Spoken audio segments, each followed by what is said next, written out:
What? What? What the hell is this? Harumph. I didn't get a harumph out of that guy. Give the governor harumph. Harumph? You watch your ass. I see you shiver with anticipation. Let the show begin. Hey everybody, this is David Heretic coming at you with another edition of Reactions, Reviews, and Rants. And tonight! Okay, we got a super group of some kind here.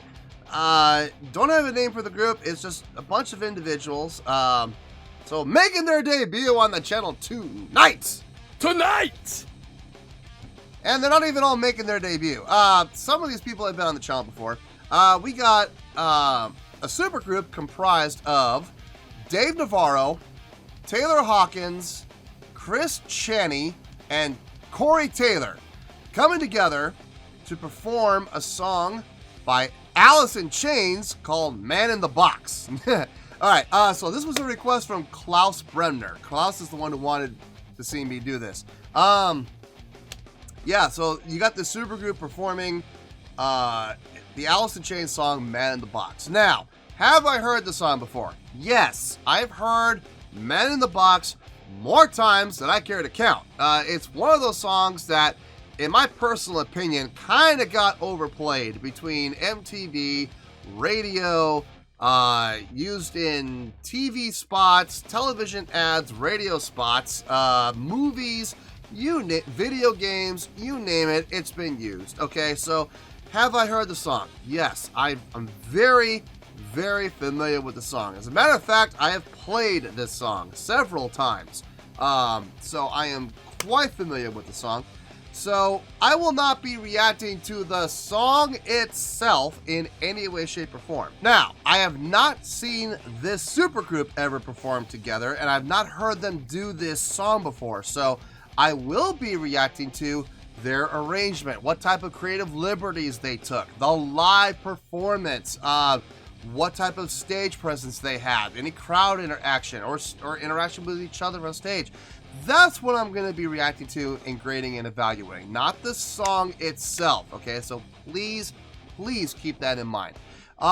This was posted by Jack Oakes, and the video has 3,685 views. It's not gonna get you there. Sorry. Look, I'm sure it's fine. I'm sure they did a great job, but 3,685 views, it's not gonna get you there. Sorry. Other than that, there's really nothing else left to say. Link to the original video will be down below in the description for your viewing pleasure at your leisure. Let's get started. What do you say? Are you ready? Are you ready? Because here we go. All right, here we go. Man in the Box, Alice in Chains, Dave Navarro, Taylor Hawkins, Chaney, and Corey Taylor. Now, I know Corey Taylor from Slipknot, Dave Navarro from Jane's Addiction. I also know he was with the Red Hot Chili Peppers for a little while. I think he was with them for 2 albums. I think I remember in the comments. Was it 1 or 2 albums? I'm not sure. Now, Taylor Hawkins and Chaney. I don't know who they are. Maybe if I see them, maybe I'll recognize them. I'll go, oh, I know them from such and such a band. But the names themselves, they don't resonate with me in any way, shape, or form. Oh well, I'm sure we'll figure it out. If not, I'm sure people in the comments are already saying, oh, Taylor Hawkins is from this, and Chaney is from this, and you know, you're an idiot for not knowing. And yeah, whatever. I don't believe it or not, I don't know everything. All right, let's do this. All right, boy, let's do this. Hey, what's up? This is Dave Navarro, and I just want to say thank you to Mopop for preserving music and pop culture.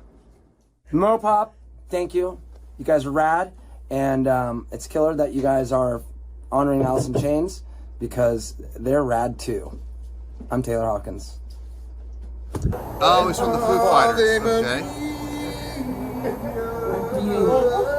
I'm spazzing so hard. We played these songs earlier today, and we were all laid back, and then the camera's on, and went, it always happens, dude. Barry. Hey, Barry. I gotta tell you, man, Did you see that in the shower. You see that Dodger game?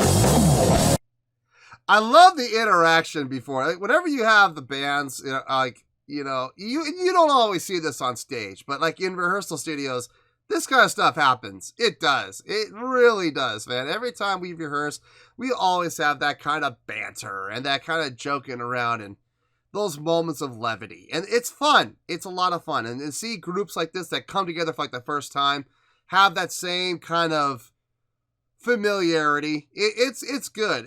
For two reasons. One, it's either because they're using that levity to break the ice because they've never performed together and they're just trying to relax each other, or they're already that relaxed and comfortable with each other that they can goof around like that. It's good either way. So that's cool. That's a good thing. Oh, that's great. Putting the lyrics on the drum head. Well, you won't lose them. They won't. Look, when you write the lyrics on the drum head, they're not going to fall off a music stand. So that's a good thing. Plus, the crowd can't see it. The camera's on, like, It always happens, dude. Allison Chaney. Hey, Perry. I gotta tell you, man, Did you see I know that? he's in the shower. You see that Dodger game?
I miss the harmonies. I do miss the harmonies. Yeah,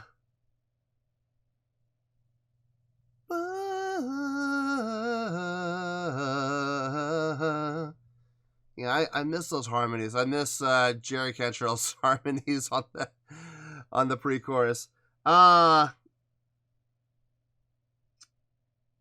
They're doing a good job. I will say, instrumentally, guitar, bass, drums, they sound great. Vocally, Corey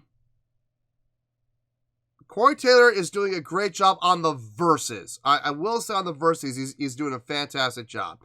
On the chorus, got a little thin. Now, I don't know if that's a mix issue or that maybe he's having a little bit of a hard time hitting that note in that range. And he has to kind of pinch to be able to hit the note, which loses some of the volume. But to me, the chorus sounded thin vocally. And the backing vocals, I could barely hear. I don't know if it's a mix issue or maybe they're just not getting on the mics enough. I don't know, but I could definitely use more vocals in the chorus. In the verses, it sounds fine.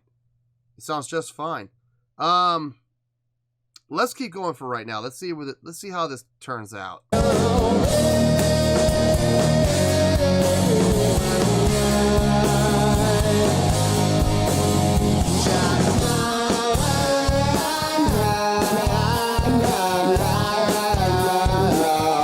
That part sounded good.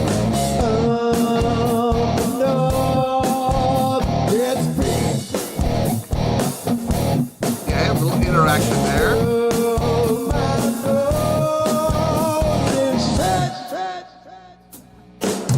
Nice! I like that. That's good.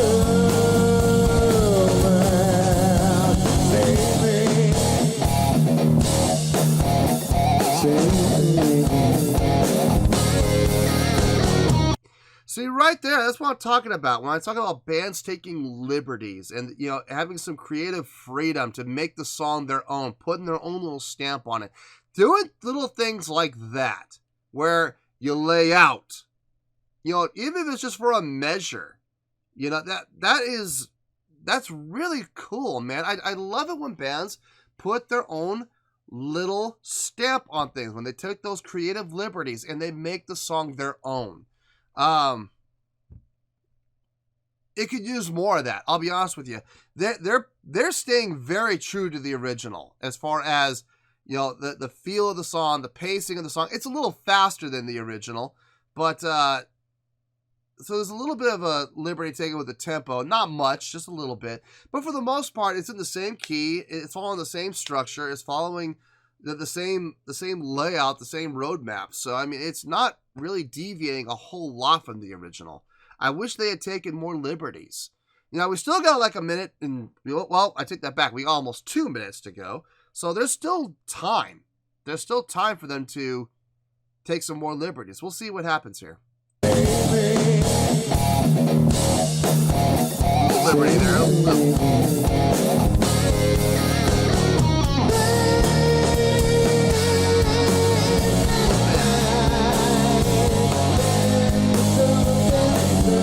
That sounded better.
Solid. It was a solid cover. I had mixed feelings about that. I'll see you in the review. We'll talk about it. Let me gather my thoughts and I'll see you there. Well, there you go, folks. That was Dave Navarro, Taylor Hawkins, Chris Chaney, and Corey Taylor putting, well, I can't even say putting their spin. We're going to talk about that. Doing a really accurate cover of the Alice in Chains song, Man in the Box. This was a request from Klaus Bremner. Okay, on a scale of 1 to 10, I'm going to give that a 7.5. Yep, 7.5. I feel good about that score. Let me tell you why. Why? I have always had a very firm belief when it comes to covers that there are 2 ways you can do it. And one of those ways I like a lot. And the other way, it's okay. It's okay with me. You know, I understand. I get it. I'm not the biggest fan of it, but I can accept it. Okay? This was the second. Let me talk about the first way first. I love it when bands, when they do covers, they put their own spin on it. They either change the key, change the feel, They changed something up to make the song theirs. They put their own spin on it, their own feel on it, so it doesn't sound exactly like the original. But they don't go so far that it loses track of the original, that it doesn't sound like a completely different song. I've heard covers that have done that, and they're annoying. They're absolutely annoying because it's like, it's supposed to be a cover, you're supposed to pay tribute, you're supposed to pay homage to whatever band you're covering. And yet, I don't recognize this at all. This doesn't sound anything like the original. It doesn't sound familiar at all. You know, that when it gets too far out there, I don't like that. But I do like it when bands put their own spin on it. Like, I'll give you an example. One of my favorite songs from the Misfits, it's called Astro Zombies. Love that song. And I heard a band called the Valkyrians, and they did like a reggae cover of it. And I heard about it. I hadn't heard it yet, but I heard about it, and all I could think of to myself was, that doesn't sound like it's going to be any good. That sounds like it's going to be a disgrace. That almost sounds like it's an insult to the Misfits. Then I heard it, and I was like, oh my God, this is really cool. It fit. It absolutely fit. And when I listened to it, and I really thought about it, I was like, there was like a hidden reggae feel to that song all along. And the Valkyrians just brought it out. But they took that liberty of adding not just a completely different a chord changer to that. No, they took the song and made it a completely different style, from horror punk to reggae. And I was like, I was blown away by it. I was like, that is amazing. That was brilliant. It's actually one of my favorite covers of all time because they took it in such a weird direction, but they still paid homage to the Misfits. They still stayed respectful to the Misfits. They didn't change the lyrics at all. And they kept the same format, just in a different style of music. That was brilliant. I love it. And I love it when bands do that. Okay? Now, there is the second way to do a cover, and that is to play the song note for note, tempo for tempo, beat for beat, tone for tone, everything the exact same as the original. I like to call that the carbon copy cover. And that's what this was. Well, this was a carbon copy cover. If you're going to do a carbon copy cover, you might as well just listen to the original song. That's my opinion. I've never been a big fan of carbon copy covers. I will say this. They did a great job of playing the song. They did. They all did a fantastic job. Dave Navarro's guitar parts emulating Jerry Cantrell's pretty much exactly. Corey Taylor, no one's ever going to sing like Lane Staley. I'm sorry. No one ever will. There was only one Lane. There will ever only be one Lane. But Corey Taylor did a really good job singing the song, doing a lot of the same inflections that Lane did, so no problem there. The bass player, I'm guessing, because Taylor Hawkins is the drummer, I'm guessing that Chris Chaney was the bass player. Still don't know where he's from. He looks kind of familiar, but I don't know where I recognize him from. He was playing the bass part pretty accurately. I mean, he took a couple of liberties here and there, but I mean, for the most part, the bass line was exactly the way that it was done on the original album. And then Taylor Hawkins' drumming, pretty similar to what Alice just did with their drumming. So, you know, as far as originality goes and putting their own spin on it, they really didn't do much. They had that one section where they all laid out for a measure. That was cool. That was cool. But that was the only thing they did that was different. Everything else was pretty much a carbon copy. They did a fine job of playing their parts. Like I said, everything sounded really good. Across the board, everything sounded really good. Nothing sounded great. Nothing sounded fantastic. Everything just sounded really good because it was a carbon copy.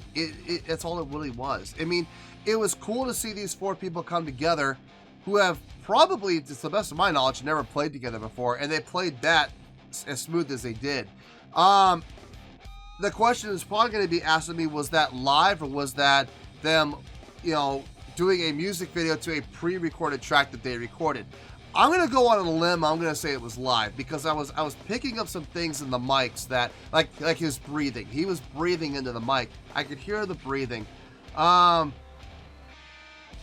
the way he was controlling the mic to help with his dynamics, it was pretty obvious. I mean, to me, it all sounded live. It didn't sound pre-recorded. It sounded like they were actually playing live. So I'm gonna go with that was a live performance. I could be wrong, but I have a feeling that was a live performance.